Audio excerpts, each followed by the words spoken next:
नमस्कार, खबर उत्तराखंड में आप सभी का स्वागत है। मैं हूं आपके साथ गरिमा वाजपेयी। खबरों में आगे बढ़ेंगे उससे पहले एक नजर आज की सुर्खियों में डालते हैं। गैरसैंण में आज से उत्तराखंड विधानसभा का मानसून सत्र। त्रिस्तरीय पंचायत चुनाव में कथित गड़बड़ी के मुद्दे पर जोरदार हंगामा। उत्तराखंड में 452 पंजीकृत मदरसों को संचालन के लिए प्राधिकरण से लेनी होगी मान्यता।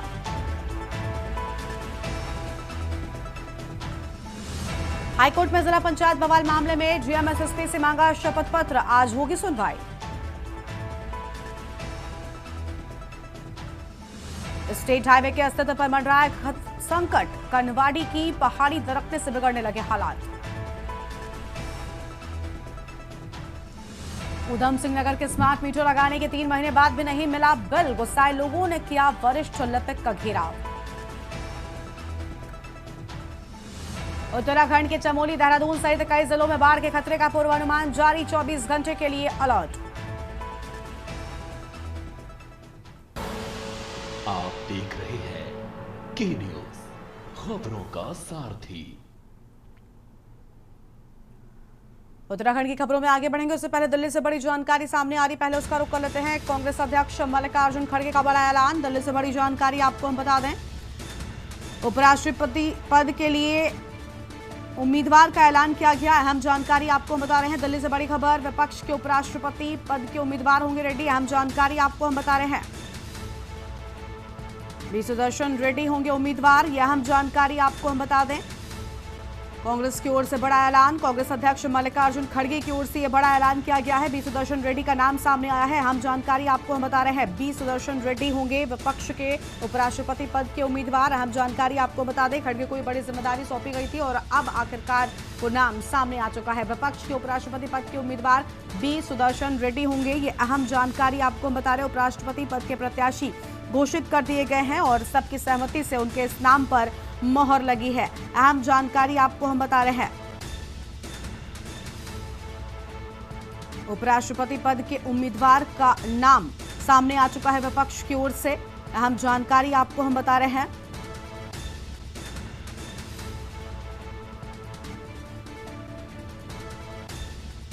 पूर्व न्यायाधीश हैं बी सुदर्शन रेड्डी। लगातार अलग अलग नामों पर चर्चा चल रही थी।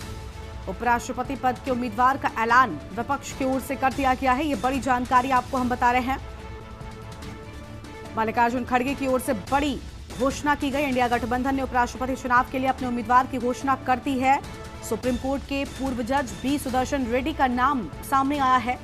अहम जानकारी आपको हम बता रहे हैं और इनका मुकाबला एनडीए के सीपी राधाकृष्णन से होगा। अहम जानकारी आपको हम बता रहे हैं।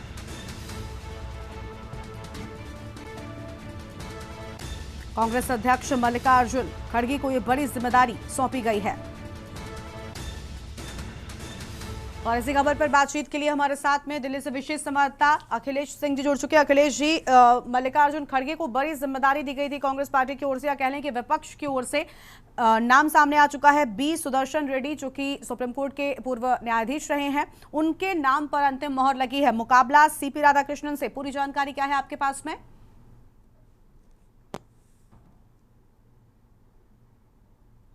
अखिलेश जी, आपको आवाज मिल रही है हमारी?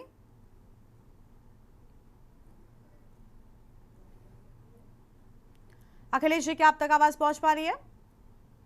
देखिए, अखिलेश जी तक आवाज नहीं पहुंच पा रही। बड़ी खबर आपको हम दिल्ली से बता रहे हैं। कांग्रेस अध्यक्ष मल्लिकार्जुन खड़गे की ओर से बड़ा ऐलान किया गया है और इंडिया गठबंधन की तरफ से बी सुदर्शन रेड्डी के नाम की घोषणा के बाद अब मुकाबला तय हो गया है। 9 सितंबर को राधाकृष्णन बनाम सुदर्शन रेड्डी देखने को मिलेगा। 9 सितंबर के दिन वोटिंग। बड़ी जानकारी आपको हम बता रहे हैं। उपराष्ट्रपति पद के लिए उम्मीदवार का ऐलान। विपक्ष की ओर से बी सुदर्शन रेड्डी का नाम सामने आया है।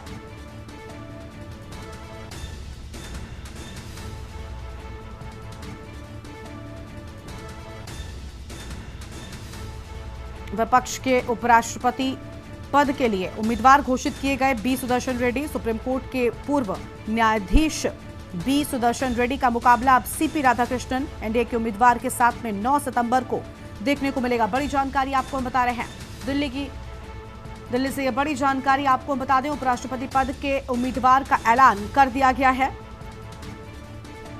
अहम जानकारी आपको हम बता रहे हैं।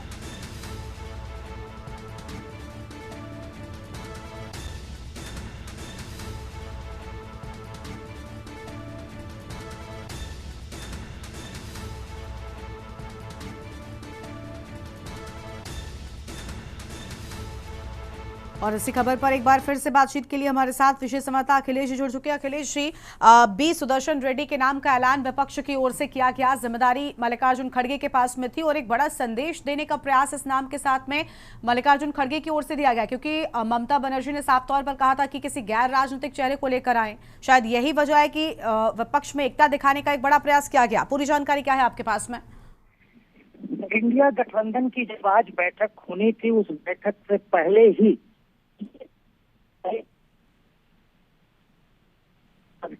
उम्मीदवार न बनाया जाए, क्योंकि इंडिया गठबंधन में शामिल कई गठबंधनों के द्वारा बात लगातार कही जा रही थी और मल्लिकार्जुन खड़गे राष्ट्रीय अध्यक्ष कांग्रेस बैठक जल्दी हुई थी। आज बैठक में जब वही बात फिर से दोहराई गई कि किसी भी ऐसे व्यक्ति का चुनाव राष्ट्रपति पद के लिए किया जाए, ऐसा चेहरा हो जो किसी राजनीतिक दल से न आता हो, वो किसी प्रोफेशनल।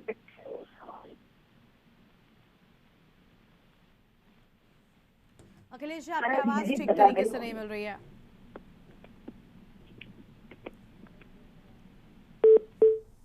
अखिलेश जी, बहुत शुक्रिया आपका हमारे साथ जुड़ने के लिए। बड़ी जानकारी आपको हम दिल्ली से बता रहे हैं, जहां पर कांग्रेस अध्यक्ष मल्लिकार्जुन खड़गे की ओर से बड़ा ऐलान किया गया। उम्मीदवार का नाम सामने आ चुका है, बी सुदर्शन रेड्डी, जो कि सुप्रीम कोर्ट के पूर्व न्यायाधीश, उनके नाम का ऐलान किया गया। मुकाबला 9 सितंबर को देखने को मिलेगा एनडीए के उम्मीदवार सीपी राधाकृष्णन से।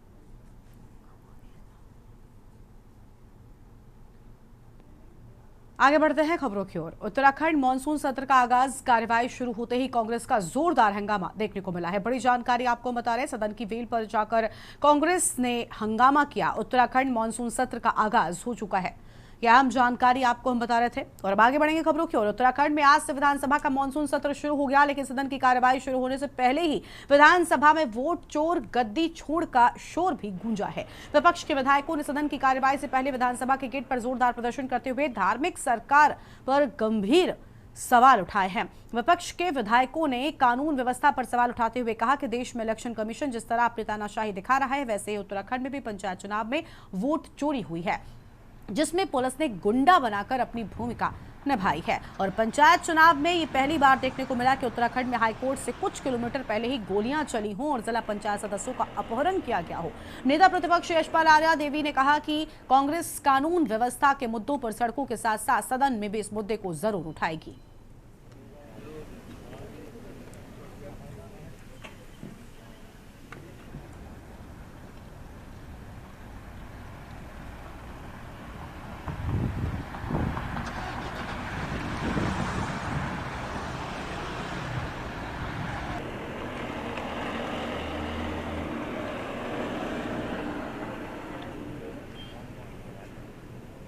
क्या बात करो भैया, आपको पता है कि जब चुनाव होते हैं तो पोलिंग एजेंट बनता है। पोलिंग एजेंट हर आदमी को देखता है, तो क्या कांग्रेस के लोग सो रहे थे उस समय? पोलिंग एजेंट जाग नहीं रहा था कि एक एक वोट के कंटेस्ट करे? पंचायत के चुनाव में जो कृत्य हुआ है, जो कुकृत्य हुआ है, उससे प्रदेश की छवि खराब हुई है, प्रदेश को शर्मसार किया है। और जो हमें आशंका थी कि भारतीय जनता पार्टी किसी हद तक जा सकती है सरकार, वो देखने को मिला है। हमने कहा था कि शुरुआत से ही कह रहे थे कि सरकार सत्ता बल का दुरुपयोग करेगी, धन बल का इस्तेमाल करेगी, सरकारी वसूली का दुरुपयोग करेगी, और वो सच साबित हुआ। नैनीताल की घटना झकझोरती है।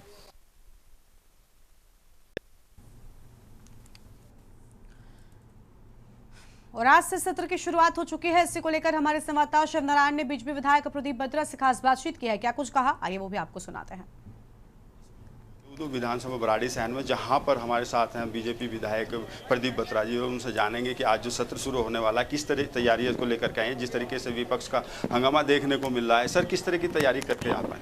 बहुत हर्ष का विषय कि गैरसैंण में विधानसभा सत्र आहूत हुआ, और मैं समझता हूँ कि बहुत ज़रूरी यहाँ पे सत्र आहूत होता है। इतनी आपदाओं के बावजूद भी सभी लोग यहाँ पर आए हैं। मैं सभी को सराहना करता हूँ कि सभी लोग इतनी दूर यहाँ पर आएँ, और मैं चाहूँ कि बजट जो है जो यहाँ पे सत्र रहेगा सक्सेसफुल रहेगा, सभी की बातें रखी जाएंगी और जो भी पक्ष के मुद्दे हैं पक्ष के मुद्दे हैं सभी के बारे में चर्चा एक स्वस्थपूर्ण वातावरण में होगी।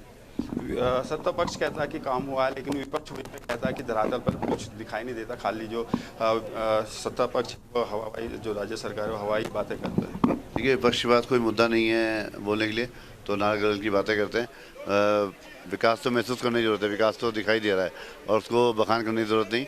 लगातार हमारे माननीय मुख्यमंत्री पुष्कर धामी जी जो विकास कार्य कर रहे हैं वो सभी को दिखाई दे रहा है और हर जनता को, हर पब्लिक को उसका लाभ मिल रहा है। जगह जगह तक, हर घर तक जो है सरकारी योजनाओं का लाभ मिल रहा है और लगातार आप देखिए इंफ्राम देखिए, आप रोड्स में देखिए, चाहे कनेक्टिविटी में देखिए, हर क्षेत्र में जो है भरपूर काम हो रहा है। धन्यवाद। हमारे साथ बीजेपी विधायक प्रदीप बत्रा जी, जिन्होंने बताया कि किस तरह की तैयारियों को लेकर के आज वे सदन के अंदर जाएंगे और अपनी बातें रखेंगे और जो विपक्ष का उनके सवालों का जवाब देंगे। और मैं शिवनारायण अपने सहयोगी कैमरामैन शुभम चौहान के साथ भराड़ी गैरसैन। मॉनसून सत्र का आगाज हो चुका है। कार्रवाई शुरू होते ही कांग्रेस का जोरदार हंगामा देखने को मिला है। सदन की बेल पर आकर कांग्रेस ने जमकर हंगामा किया है। उत्तराखंड मॉनसून सत्र का आगाज आज से हो गया, बड़ी जानकारी आपको हम बता रहे हैं। कार्रवाई शुरू होते ही कांग्रेस का जोरदार हंगामा देखने को मिला है, ये बड़ी जानकारी आपको हम बता रहे हैं।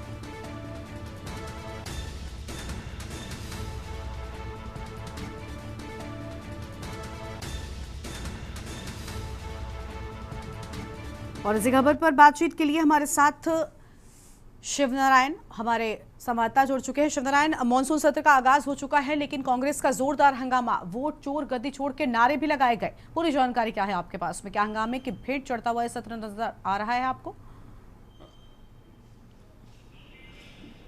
जी अभी तक आपको बताओ जानकारी बताऊंगा। अभी जो कार्रवाई है वो 3 बजे तक स्थगित कर दी गई है और जो बीच में कई बार सदन स्थगित भी करना पड़ा क्योंकि विपक्ष ने जोरदार हंगामा किया, जो वहाँ पे बेल के अंदर जाकर के हंगामा किया और साथ ही साथ बताऊंगा कि वहाँ पे जो टेबल थी वो भी टेबल को भी तोड़ने का वो काम किया और जो विधानसभा अध्यक्ष उन्होंने आपत्ति भी की कि आप सरकारी संपत्ति को नुकसान ना पहुँचाएं। इसी को लेकर के कई बार जो सदन था वो स्थगित करना पड़ा, लेकिन अब जो कार्रवाई है वो 3 बजे तक स्थगित कर दी गई है।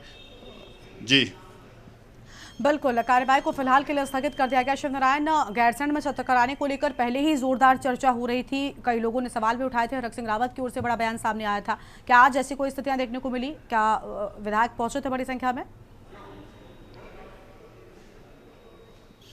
हाँ, विधायक पहुंच गए, सभी विधायक पहुंचे। जिस तरीके से अंदाज़ा लगाया जा रहा था कि मौसम ख़राब रहेगा, उसके बावजूद भी यहाँ पे जितने भी हैं, चाहे आप सड़क से माध्यम से सभी पहुँचे हैं और जितने भी विपक्ष के भी और जो सत्ता पक्ष के वो सारे जो वहाँ पे विधायक सभी पहुँचे हैं, कैबिनेट मंत्री पहुँचे हैं। और जो मौसम की जो बात करें तो मौसम कई तरीके से जिस तरीके से मौसम यहाँ पे अभी भी मौसम ख़राब है, कभी भी बारिश हो जाती है, भारी बारिश के बीच में भी यहाँ पे पहुँचे हैं। और सत्ता पक्ष का कहना था कि किस तरीके से विपक्ष बार बार ये कह रहा था कि वहाँ पे गैरसैंण में नहीं करा पाएंगे और इसी को लेकर के ही कई बार इसके देखने को मिल रहा था।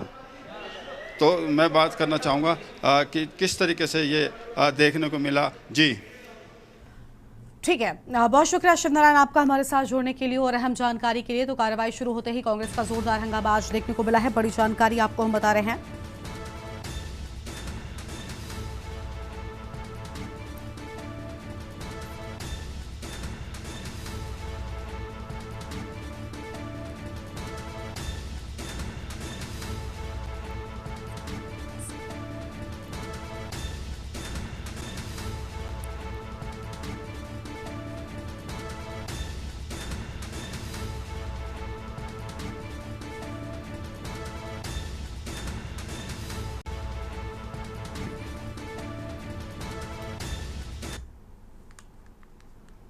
आगे बढ़ेंगे खबरों की ओर।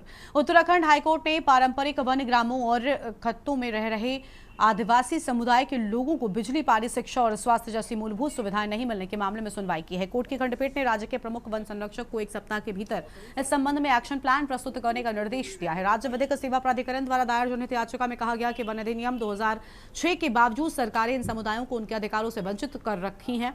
वहीं सरकार द्वारा इन लोगों को अक्सर अतिक्रमणकारी माना जाता है, जिससे उनमें डर का माहौल बन जाता है।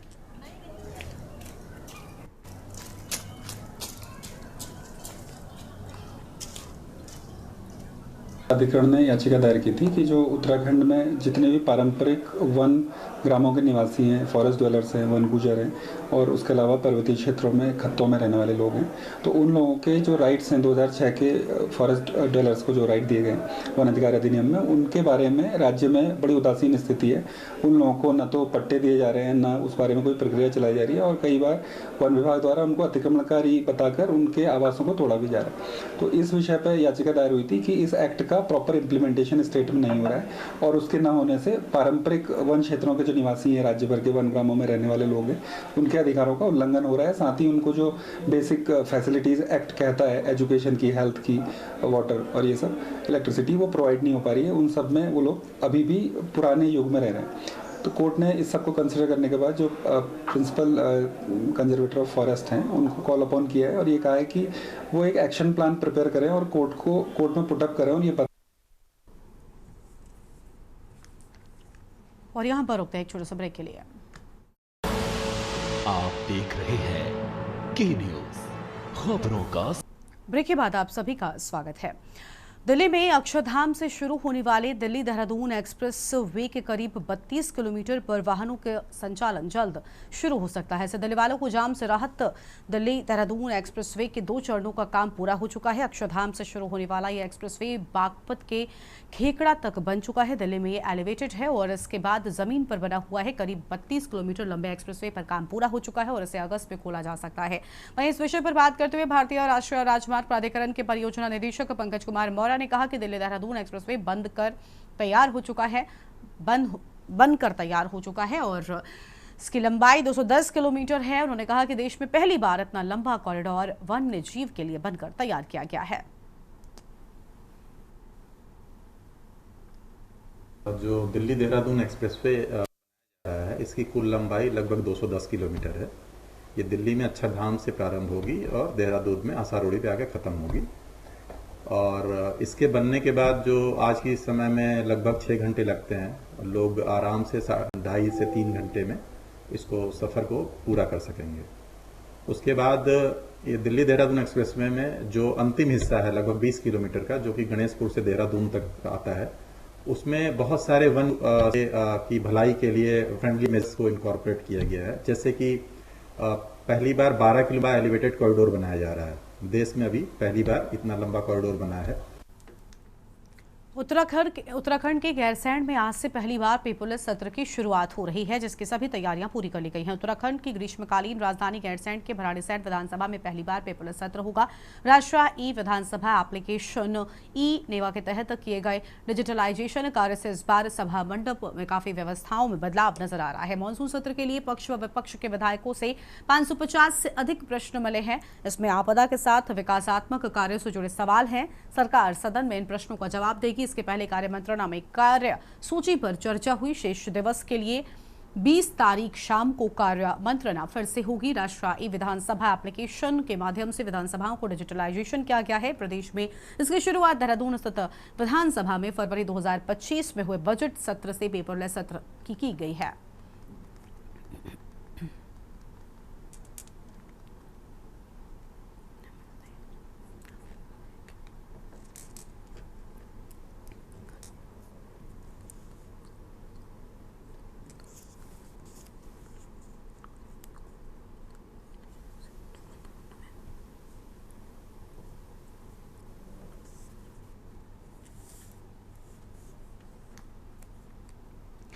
हिमालय में सबसे ऊंचाई पर विराजमान तृतीया केदार के नाम से विश्व विख्यात तुंगनाथ धाम में तीर्थ यात्रियों का आंकड़ा 1 लाख के पार पहुंच गया है। तुंगनाथ घाटी में मौसम सुहाना होते ही तुंगनाथ धाम पहुंचने वाले तीर्थयात्रियों की आवाजाही में भारी इजाफा होने का अनुमान लगाया जा रहा है। मंदिर समिति से मिली जानकारी के अनुसार अभी तक तुंगनाथ धाम में 49,485 पुरुष, 42,183 महिलाओं, 9,677 नौनिहालों व 274 साधु सन्यासियों ने भगवान तुंगनाथ के दर्शन कर लिए हैं। वहीं 11 विदेशी सैलानी भी तुंगनाथ धाम पहुंचे हैं और अब तक कुल 1,01,530 तीर्थयात्रियों ने यहां पूजा अर्चना व जलाभिषेक कर विश्व समृद्धि की कामना की है।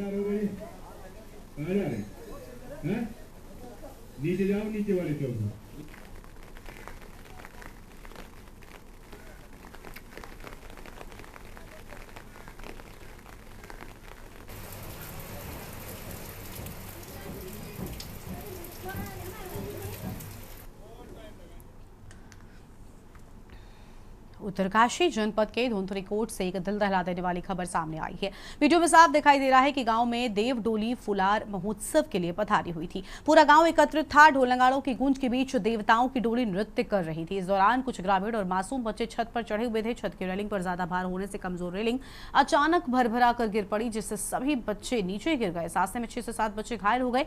तुरंत ही जिला अस्पताल उत्तरकाशी में उन्हें भर्ती कराया गया है और एक व्यक्ति की हालत गंभीर भी बताई जाती है, जिसे ऋषिकेश हायर सेंटर रेफर कर दिया गया है। इस दुखद हादसे के बाद गांव में मातम का माहौल है।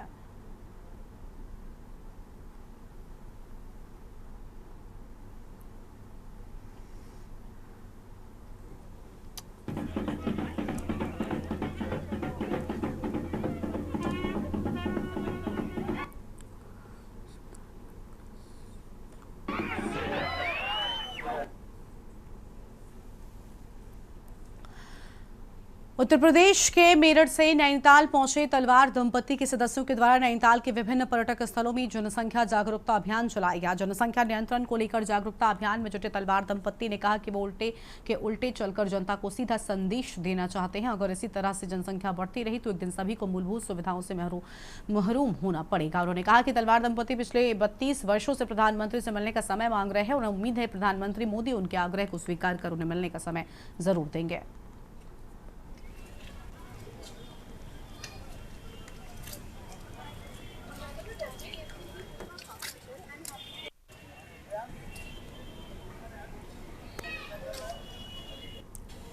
सीधा सा है, उल्टा चलकर सीधी बात समझाने की कोशिश करते हैं और उस शहर में रहते हैं जहां से 1857 की क्रांति शुरू हुई थी।